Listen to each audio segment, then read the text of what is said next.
resulta ng Korean makeover na ginawa namin ni Chris kay Chris. Eto na siya. Wow! Parang may concert lang, ha? Diba? Chris?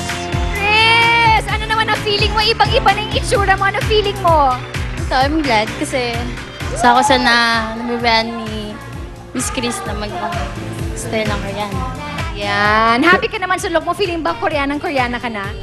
Ay, ang cute yun. Ganito pala ang pagkulay ng ano, no? Shadow sa pag parang gusto mong frosted. Korean. Yeah, oo, parang frosted May na kaputi, parang maputi. But anyway, thank you so much. Thank you, Chris.